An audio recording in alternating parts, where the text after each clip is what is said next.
Hey guys, Confederate Homesteader here with a little update. I got my little greenhouse put up, and last year we bought this at Tractor Supply. It was the last one they had. It was the display model, so I got it a little bit discounted.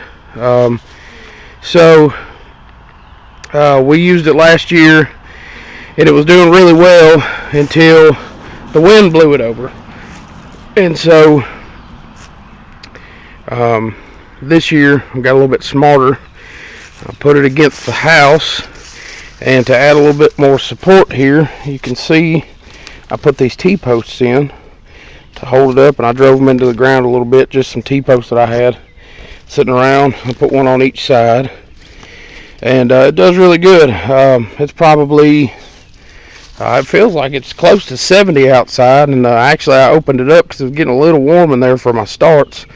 I'm a little bit behind getting things started with the baby coming. With the baby was born and everything, and we were getting the nursery done. I just kind of got behind. I work almost 7 days a week, sometimes 7 days a week, sometimes 6 days a week. So it's hard to fit things into the schedule sometimes. So, but that's done now. Hopefully my starts will kick up pretty soon, and we won't be too behind planting the garden. Though I'm not above buying starts, I have a source to get those from. A guy that lives on the other side of the county from me. He got a little farm, and I know I can get some starts from him if I need to. I don't really like buying them at Walmart. You never know what you're getting. You never know where they really came from. So I try not to buy starts from the big box stores, but we may be able to source some local ones if I need them. But we're going to try this, even though we're a little late. We still should get something though. So we got in this though. I got some Roma tomatoes here, beefsteak tomatoes, squash, zucchini, broccoli, peppers. I got bell peppers in here. This is pretty much going to be the whole garden here. We're going to start small this year. We got a little over ambitious last year, and I plowed up a 50 by 50 plot, and we just kind of got overwhelmed. We had a really small garden before, and I just tried to upscale things a little bit too fast. So we're going to do a little bit smaller garden this year, but we should get enough to have some surplus to can and put away.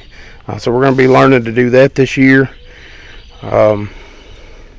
Also, I got some more barrels, as you can see. So I have enough now to do my rain catchment system. I brought home 8 more barrels the other day, so that brings me up to 13. One of them we're going to use as a strawberry barrel. I'll cut the top out of it and cut holes in the side and plant strawberries in it. It's a really good space saving design. We can move it wherever we want to, and I know that when you plant strawberries, they come back every year. I'm not really sure how that works in a barrel. We'll just have to see. Anybody that's ever done a strawberry barrel, I'd love to see your comments or hear if you've had any experience with it. But I brought these home, so now I have the 5 I brought home the other night, and I have 8 more on the trailer here, and then I have my tote. The tote's going to go on the back of the chicken coop, and it will be kind of like a little water tower. That'll go to gravity feed the irrigation system for the garden and stuff. Soaker hoses and maybe some drip irrigation. We'll just see. We'll just see how that works out. Also, I got some metal barrels, and I got them over here draining out, sitting in the sun. This gray one had vegetable oil in it. These are both food grade. I'm going to use one of these as a burn barrel, and the other one will eventually become a barrel stove for my shop. Both of these are the type that the whole lid comes off with the clamp rings. They both have gaskets, so I really only need the lid for one of them, and that'll be the barrel stove, and that'll make it really easy to clean out, and also it'll make it easy to cut the door into it. So I got them draining out right now, getting what was left. One of them had vegetable oil in it, the other one had chicken fat, so these will be draining out. If this doesn't call the coyotes up, I don't know what will. So we got those. Also, I spoke to my dad this morning, and we're already talking about what we can do, get all this stuff cleaned up over here around the old well. Getting all this junk out of the weeds here. The last video I did around the property, and I showed this, it was in the snow, and it was a little bit prettier than now, but it's just, there's a lot of cleaning up to do around here. So we're gonna get in here and get all this cleaned up, and I'll probably just end up for now putting a pitcher pump on there, just a hand pump for the well, and that should do you know, all I want it to. It'll be nice being out here in the summertime, be able to walk over to the well and just pump some fresh water out of it. But as you can see, there's a lot of you know, when the pump house fell over, there's just I guess they were storing a bunch of stuff in there, and there's just garbage and stuff. And I started cleaning this up last year, and I just haven't got done yet. I drug some of the pump house out, some of the wall sections, and none of it's salvageable. All of it's rotten. I don't know how long it's actually been sitting here, but it's been a while from what I can tell. But let's see if I can actually get over here and show you the well itself. Also, I want to get all this cleaned up because this is a snake heaven, and I don't want that. I don't like snakes.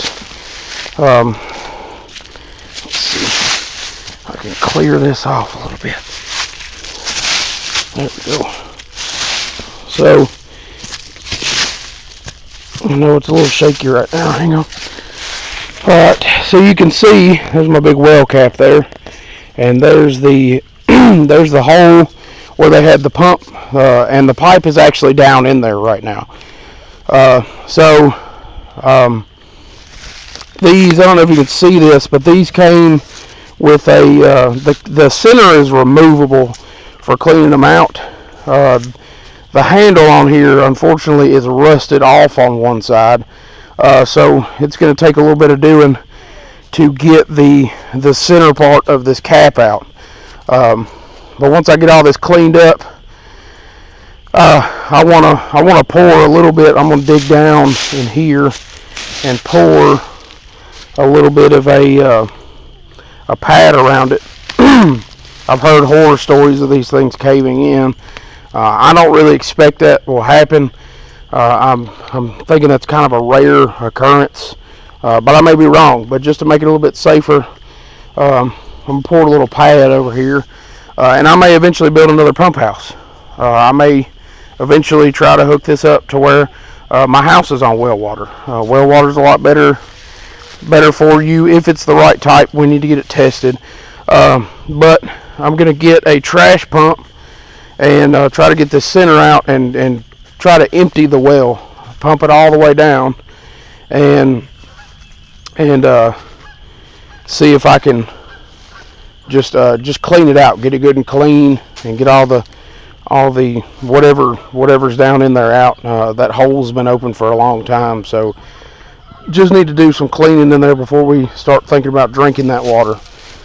It's 25 feet deep, and there's 24 feet of water in it. I don't know if that's just from rainwater going in that hole, but that hole was covered up until it was kind of covered up. It had some stuff laying over it, but not sealing it up. So there's water. There's definitely water was able to seep in there. So that may just be accumulation of rainwater. I don't know.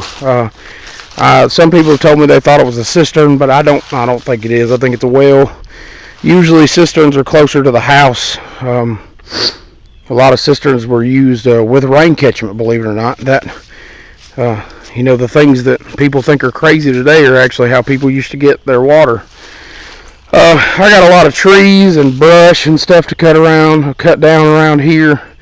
I'm a little sad because the only black walnut tree that I have found on the property is growing up through the lean-to of the shed there. I may try to save that. It may just be the case that once the tree gets big enough, I may just have to move that lean-to, because black walnuts just have so many good uses. I use them to make leather dye, and but also you can use them to boil traps in. And I plan on running a trap line on the back of the property because we have some huge swamp rats here. Swamp rabbits, not rats. Swamp rabbits. And those are good eating, and the fur can be used for other things too. So the other day I saw on YouTube Cokeman 250, who I've been a big fan of for a long time, put a brush blade on his weed eater. I have a weed eater that has a brush blade attachment. You can actually change heads on it, and mine has the universal almost worthless brush blade on it, and it does good for cutting the cane, the ditch cane and stuff that grows around here. It does good for that type of stuff, and I'm sure it'd probably be good on my raspberry bushes. I haven't really just tried it yet, but Cokeman 250 put a carbon tooth. It looks like a saw blade. I mean, it looks like a circular saw blade on his weed eater, and I got to looking on Amazon, and they actually a couple of companies make a chainsaw tooth brush cutter blade, and so I think that'll be beneficial to use around here on all this stuff growing up around the well, and all the crazy trees growing around my shed here. And so I'm going to order one of those and get that put on there so I can cut all this stuff down, get ready for the chickens to come. That should be pretty easy once I get all this stuff cleaned up. There's going to be a little bit of patching. The back of the gable on that chicken house is open, so I need to close that up. That's how all the rats got in there, and I've found cats sleeping in there. So I just need to close that up so that I don't get any coons or foxes or anything in there. So, and then just got to get all this brush cleaned up so I can actually put the rain catchment system on the back of the shop there. So the last video I did walk around the property, there was snow on the ground. It was kind of misleading because it made it look all pretty, but the work that I got to do is anything but pretty, but it's enjoyable work. We're working towards self-sufficiency, and anything we can do to get closer is good things. It's call that fighting the good fight. So but anyway, that's my update. Also, I wanted to talk about, I'm just ecstatic. I have found some good folks on YouTube that have been making videos that are really close to me, and one of the main reasons for me starting this YouTube channel and the blog that I started was to meet folks that I could actually just talk to, learn from, and I found some folks that some like-minded individuals that are really close to me. They don't live too far, so the community is building, and that makes me really happy. So anyway, just a shout out to Iron Arrows Homestead and to Finster Farm Greenhouse. Both of those channels are on my channels I like to watch on my channel. So I'm really excited that I met those guys. Also, I met some people that don't live close, but also that I can talk to, and and learn from as well. They've been doing this a long time, so it's great to me. Those are the kind of celebrities I want to meet. So anyway, that's the update. Thank you guys for watching, and God bless.